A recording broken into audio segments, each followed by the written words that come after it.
to be with you today.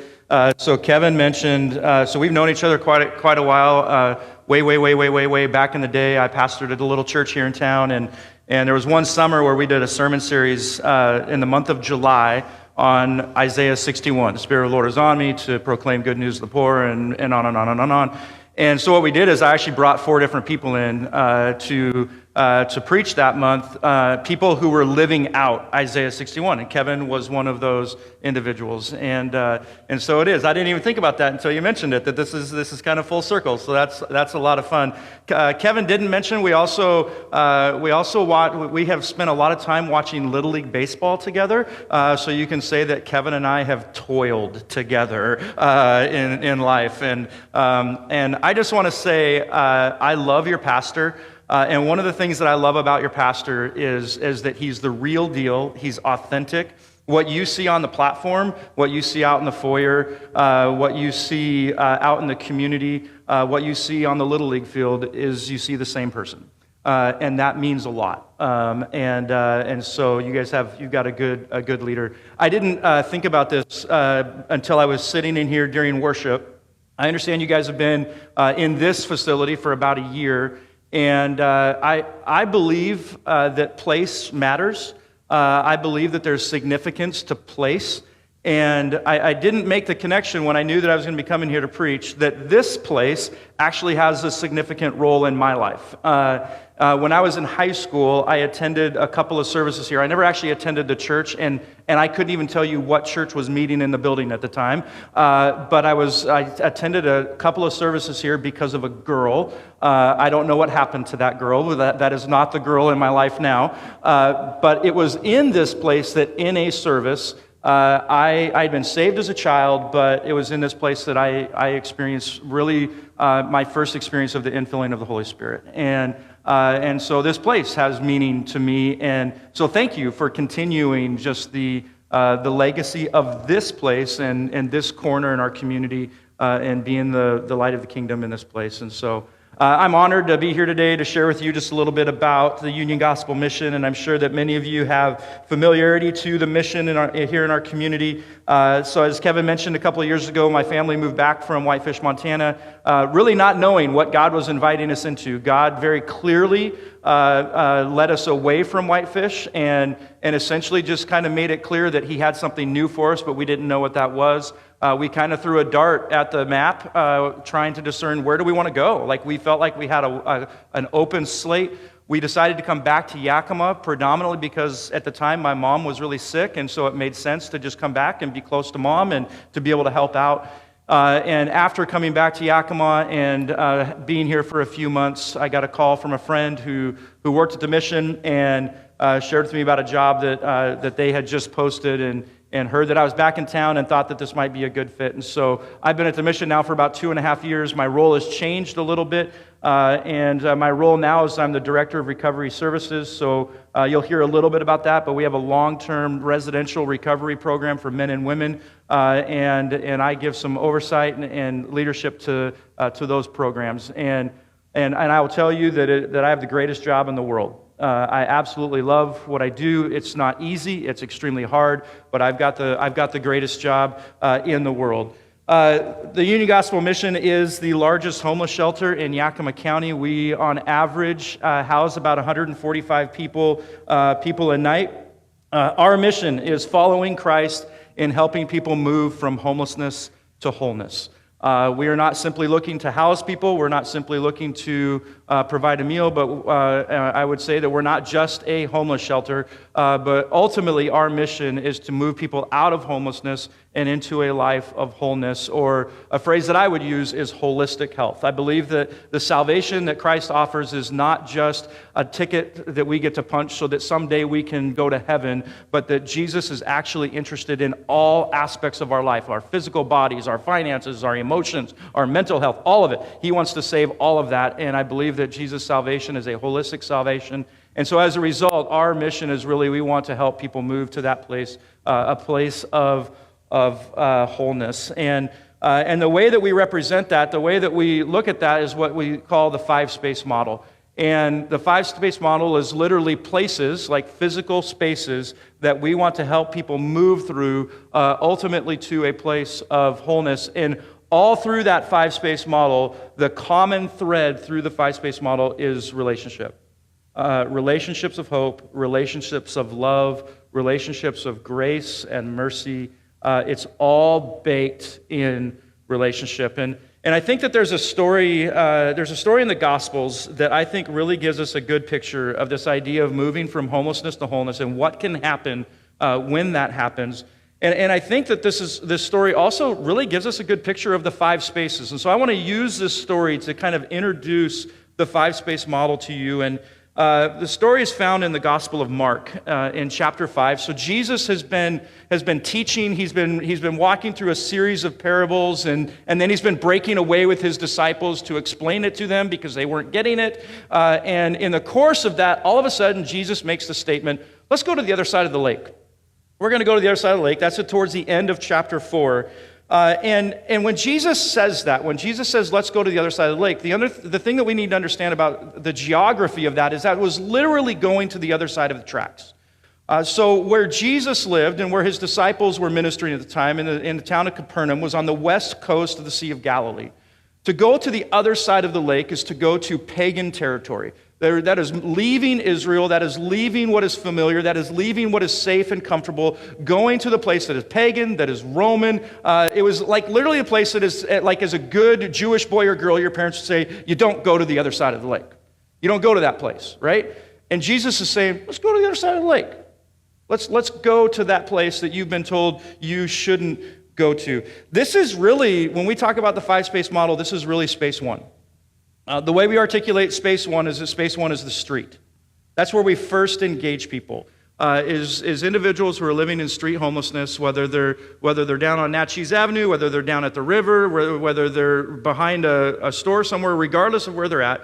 That is the first place that we engage folks is in the street and begin to build relationship, begin to build connection. In many ways, we are refusing to wait for them to come to us, and instead we have chosen to go to them, to go find them, to go seek them out, and to begin building relationships. So exactly what Jesus does in this story is he says, let's go there. Rather than waiting for them to come to us, let's go across the lake to the place that we're not supposed to go. So we have outreach that goes out 7 days a week. We've got a team of people that go out during the day, they go out late at night, but go out into our community looking for folks and providing basic care, taking sandwiches to them, water in the winter, hot coffee, gloves, socks, things like that. Even providing medical care. We had a great story about a year ago of some of our medical staff in our clinic, like literally wading through the river to go across the river to somebody who was in a tent that was experiencing some frostbite. And like they literally went through the river to get to this person to provide medical care for them. And so in outreach, is our way of just going across the lake to where we find people. And so that's space one, in this story is where we see Jesus saying, let's go across the lake. But now I want to pick up the story and read this story for you. We're in Mark chapter 5, beginning at verse 1, and my device is jumping all over the place. It wants me to be done because it jumped to the end. So we're going to scroll back to the top. Mark chapter 5, verse 1. They went across the lake to the region of the Gerasene. When Jesus got out of the boat, a man with an impure spirit came from the tombs to meet him. This man lived in the tombs, and no one could bind him anymore, not even with a chain. For he had often been chained hand and foot, and he tore the chains apart and broke the irons on his feet. No one was strong enough to subdue him. Night and day among the tombs and in the hills, he would cry out and cut himself with stones. So really quick, help me out. What are some of the images that we see of this man? Like, how would you describe this man? You gotta be louder. Say that? Savage. I like that. I heard something over here. Rage? Is that what you said? Yeah. What else? Out of control. Like literally out of his mind, right? There's another gospel writer that says that he was naked. So what else? What else jumped out? tormented. Tormented. He's probably bloody. He says he's been cutting himself. And so you've got all of these images of this guy that is like I think out of control, like really describes it. Like he is totally out of control. His mind, his body, everything. He's chained to the tombs. And if you've ever taken a journey and driven up North First Street, we see this every single day, right? We see individuals who appear to be tormented, out of their mind, what we would call crazy. There's not a description that we see of this man that we do not see on North First Street, cutting themselves, naked, all of that. This is the image, and this is what Jesus encounters. And when this man saw Jesus from a distance, he ran and fell on his knees in front of him. He shouted at the top of his voice, "What do you want with me, Jesus, Son of the Most High God?" This is a fascinating statement here, by the way. In the Gospel of Mark, if you read the Gospel of Mark, the first 8 or 9 chapters of Mark are trying to answer one question. And the question that the Gospel writer is trying to answer is, who is Jesus? And early in the Gospel, the only people that get the question right are the demons. The only people that get the question, the disciples are confused about who Jesus is. Jesus' own family is confused about who he is. The crowd's confused, but the demons know exactly who he is. "What do you want with me, Jesus, Son of the Most High God? In God's name, don't torture me." For Jesus has said to him, "Come out of this man, you impure spirit." Then Jesus asked him, "What is your name?" "My name is Legion, for we are many." And he begged Jesus again and again not to send them out of the area. A large herd of pigs was feeding on a nearby hillside. The demons begged Jesus, "Send us among the pigs, allow us to go into them." He gave them permission, and the impure spirits came out and went into the pigs. The herd, about 2,000 in number, rushed down the steep bank into the lake and were drowned. Those tending the pigs ran off and reported this to the town and countryside, and the people went out to see what had happened. When they came to Jesus, they saw the man who had been possessed by the legion of demons sitting there, dressed and in his right mind, and they were afraid. Those who had seen it told the people what had happened to the demon-possessed man and told about the pigs as well. Then the people began to plead with Jesus to leave their region. As Jesus was getting into the boat, the man who had been demon-possessed begged to go with him. Jesus did not let him, but said, "Go home to your own people and tell them how much the Lord has done for you and how he's had mercy on you." We just sang a song that talked about, I've witnessed to the nations, I've witnessed to my family. That's the first time I've ever heard that song. I loved it. It's exactly what Jesus says to do, to go and tell, to go and witness to the things that the Lord has done. So the man went away and began to tell in the Decapolis how much Jesus had done for him, and all the people were amazed. So we have this story about this guy that Jesus goes across the lake, and the very first person that Jesus encounters is this guy who, in every sense of the word, is a social outcast. From a Jewish sense, he is an ultimate outcast. There's just a laundry list of things that actually makes him an outsider. It makes him unclean. So he's cutting himself, so he's bloody.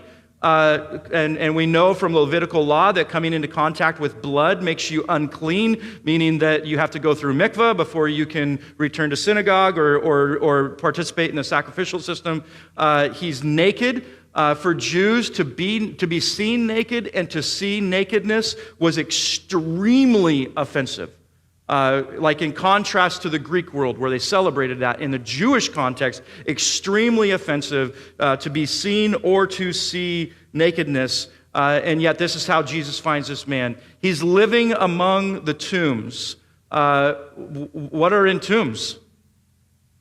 Dead people, right?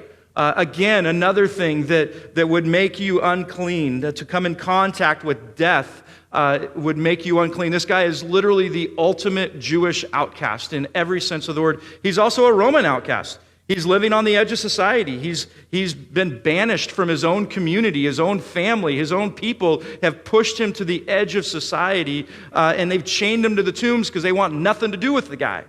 In every sense of the word, this guy is the ultimate outcast. And then we have the demons. The demons, when Jesus shows up and this guy approaches him, It's the demon that initially speaks and acknowledges who Jesus is. Jesus, Son of the Most High God, in God's name, don't torture me. And Jesus responds and he commands the spirit to come out. He commands the spirit to leave, but then immediately after that, Jesus asks a question. Did you pick up the question? It's a profoundly significant question. What was the question? What's your name? What's your name? Jesus looks at this man, and perhaps for the first time in years, this man hears a question that looks past his demons, that looks past the tormenting and the craziness, and looks past the fact that he's out of his mind, and looks at who he is and says, what's your name? I want to know who you are. Jesus takes a man that has been marginalized by every culture, that's been tossed to the curb. He takes a man who has been defined by his demons. Can you relate to that at all? Have you ever had a moment in your life where you felt like that when people looked at you, they defined you by your demons, by your brokenness, by your mistakes, by your whatever? We have a man here who has been defined by his demons, and Jesus looks at him and wants to know who he is. With this question, Jesus begins to restore identity. He begins to speak identity into him, which is exactly what happens when a life intersects the kingdom of God, is that Jesus reshapes identity. This happened even in Jesus' life. Even in Jesus' life, before Jesus began his ministry, the most important thing for the Father to do in Jesus' life was to remind him who he was. Before Jesus begins his ministry, before he even goes into the wilderness, he's baptized. And you remember what God spoke over Jesus before he's done anything.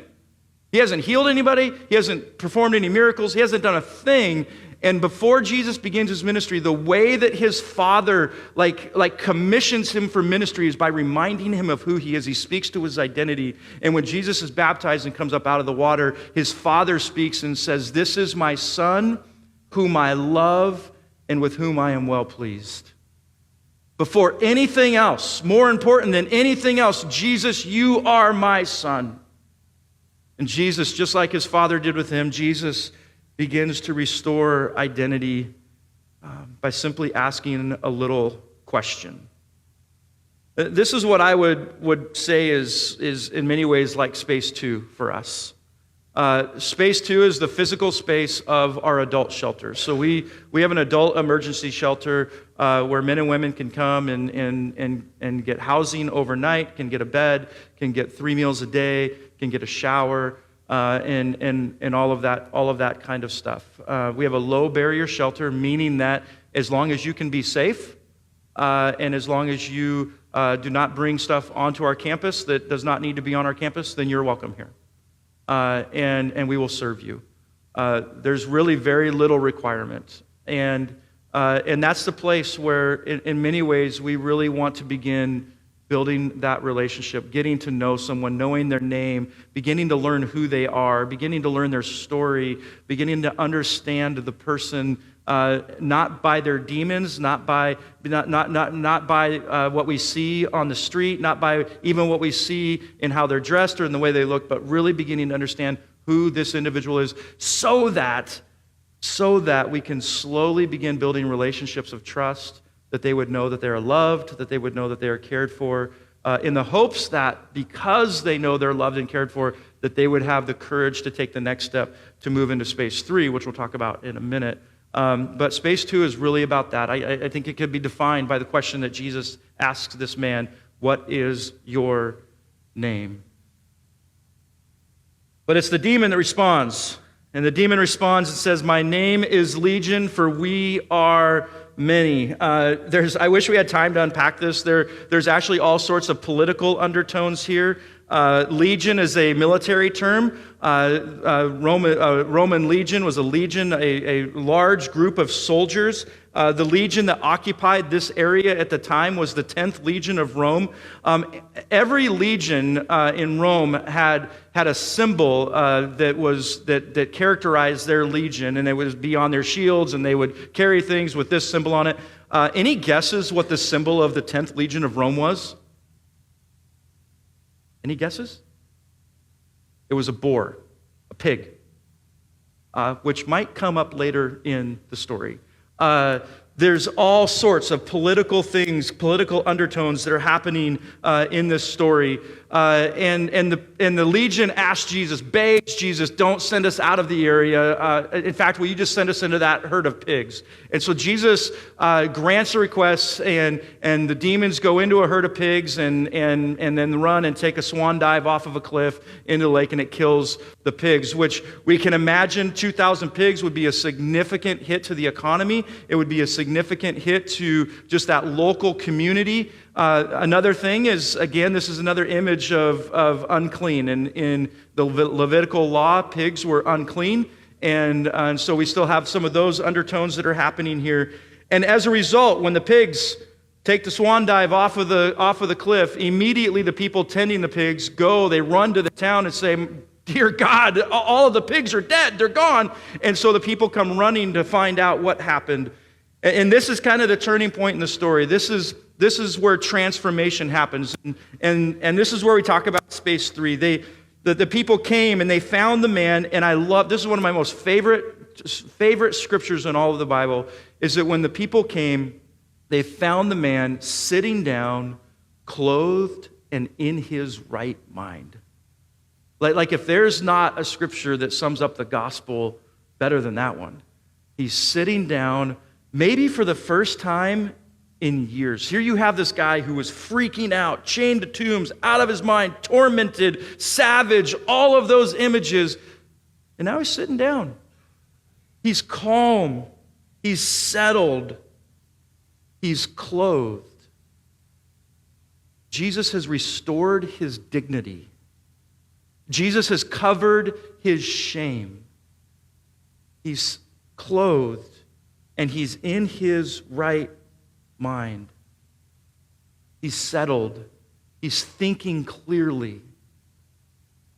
He's in his right mind. That's the gospel, my friends. That's the kind of transformation that Jesus wants to bring to the lives of every single person.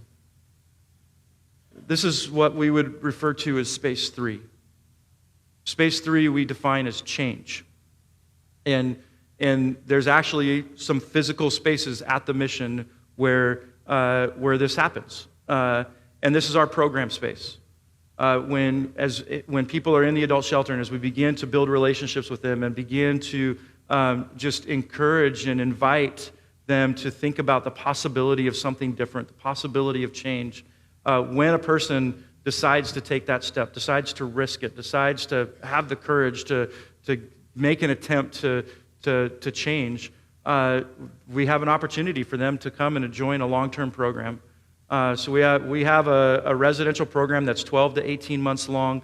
There's 3 phases of it: Discovery, New Life, Bridge. I don't have time to unpack all of that for you, but Discovery is a 30 to 45-day program where people are able to stabilize, to have a sense of safety, and just to kind of get settled before they move into New Life, which is really our recovery space. New Life is where we do a lot of the heavy lifting in regards to recovery, and through a variety of different tools, really going back and learning the story. One of the things about this story in the scripture that I wish we had is I wish we had the backstory, right?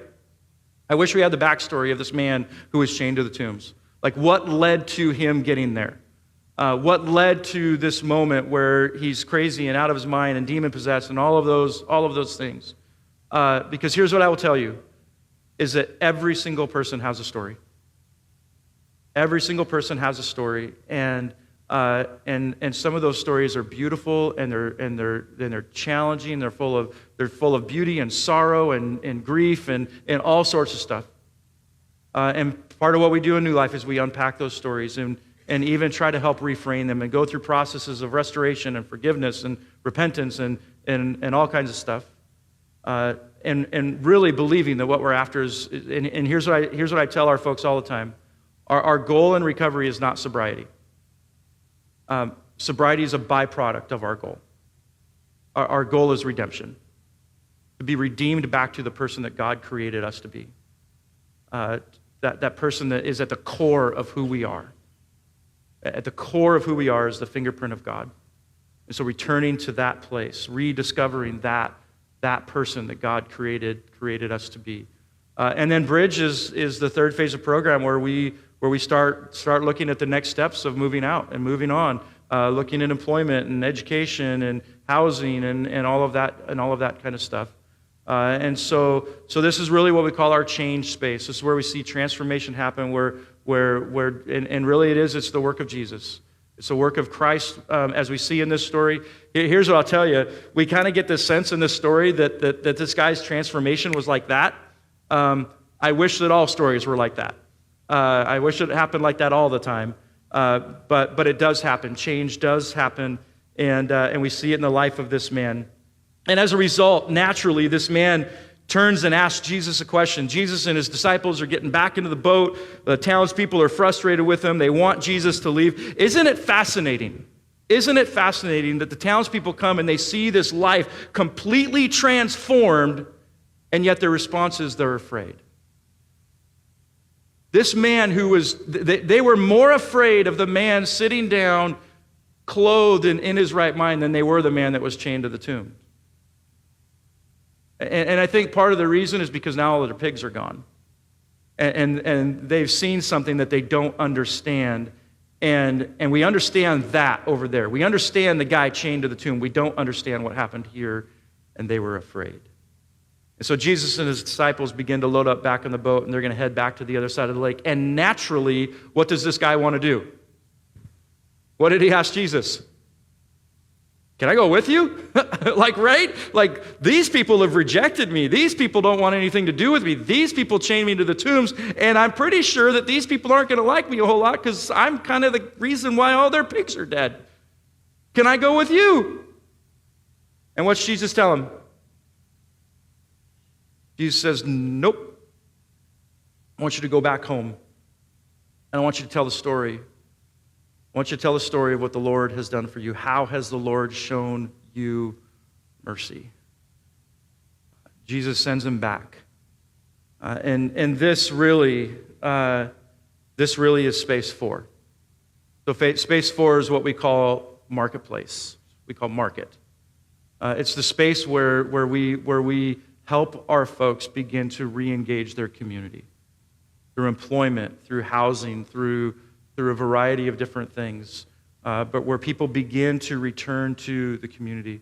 One of the things that was very much, and Kevin will remember this, one of the things that was very much a part of the culture of the mission for a long time was that when folks would go through our program, once they finished our program, they would just set up camp and live at the mission.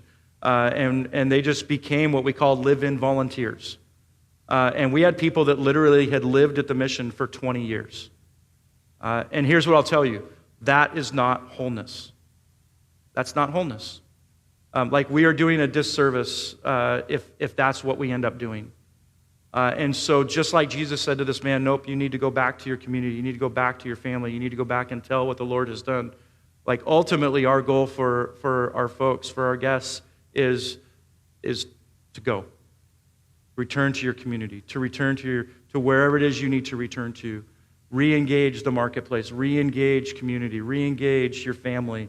And some of that we do through the change space of beginning to restore relationships, beginning to restore connection. We have somebody in our men's program that when he came into Discovery, one of the first things he did is he began reconnecting with his daughters. And slowly kind of started beginning to re-engage those conversations and those relationships. And then he moved into New Life and continued to connect with his daughters. And ultimately he got to the point that his daughters said, we want you home, Dad. We like this version of Dad. And we want you to come home. And so literally just about a week and a half ago, we were able to, and he did a lot of the work, but we were able to set up for him to transfer to another mission because he knew he wasn't done. Like he knew he still had work to do. So he transferred to a different mission in Oklahoma so that he could be close to his daughters to begin re-engaging that relationship. That's that fourth space of reconnecting with the community. And that's exactly what Jesus does, is he sends this man to go back to the place that maybe wasn't perceived to be the safest, but to go back and to re-engage. Let me say that this is why churches like yours are so important in the life of our folks, is that we need safe churches for our folks to connect to. We need safe mentors to engage with our folks, to build relationship. We have people that volunteer that come in every week to teach classes, to meet one-on-one with, to just build relationships with our folks, because ultimately that's the connection to outside of the mission. Part of the purpose, or part of the structure of our programs is that you have to attend church. You need to go to church. And there's two reasons for that. One, because we know that healthy community is one of the keys to lasting recovery. The data is off the charts of the number of people that remain engaged in a local church. Their percentage of success and recovery is just astronomically higher than for those that are not engaged in a local church. And it's because of relationships with people like you, because of authentic relationships. Another reason that connecting to a local church is so important is because it means that as people engage a local church, when the day comes that it's time to leave the mission, they already have a support network outside of the mission. That was one of the challenges when we tried to, here a few years ago, try to move some people along that had lived at the mission for so long, is that the only relationships in the world that they had that were safe and healthy were at the mission. And everything outside of the mission was unknown and scary. And so churches are a place where those kind of relationships can happen, and they're so important. The story ends like this. So the man went away. He obeyed Jesus. He went away, and he began to tell in the Decapolis how much Jesus had done for him, and all the people were amazed. The man does exactly what Jesus instructed him to do. He went and he told his story. And it appears like the story kind of ends there. It looks like the story kind of just comes to an abrupt stop there, but it actually doesn't. This is the last time we hear about this man. We have no clue what happens to this man in the long run. It's the last time we hear about the man, but it is not the end of this story. See, if you read just a couple of chapters later, Jesus goes back to the Decapolis. And when Jesus goes back to the Decapolis, he is met by crowds of people bringing their sick and their unhealthy relatives to Jesus, begging Jesus to heal them. And it's in that story, it's right after that in the Decapolis, we have the story of Jesus feeding the 4,000. The first time Jesus went to the Decapolis, he was met by one person, a demon-possessed man that was chained to the tombs. The next time that Jesus went to the Decapolis, he was met by thousands coming and begging to be healed, and Jesus fed 4,000 people. And I have to believe that it's because this man went and told his story. I have to believe that it's because this man went and he did exactly what Jesus did, and he went and told the story of how Jesus has had mercy on him, how Jesus showed mercy to him. And as he told the story, that story spread. So the next time Jesus shows up on the scene, everybody's coming. Everybody's showing up saying, Jesus, heal me, heal my aunt, heal my daughter, heal my whoever. Because that man went and did exactly what Jesus told him to do. The word has spread, and people are ready to re-engage. People are ready to come and to experience what this man had experienced himself. And this is what I would call space 5. Space 5 is what we call equity. It's where not only as a person re-engaged their community, but they have become a part of their community, and they're actually an asset to their community. It's things like home ownership and stuff like that. The way I would define space 5 is this: it's when a person moves from being a liability to our community to becoming an asset to our community. It's the place where they have become whole, where they are well, where they're in the place that this guy was.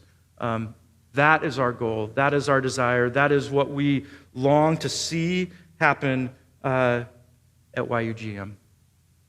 So I want to ask you 3 questions as I wrap this up.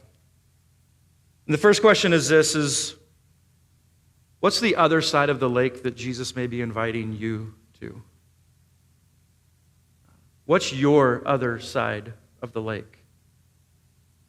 Here's what I will tell you.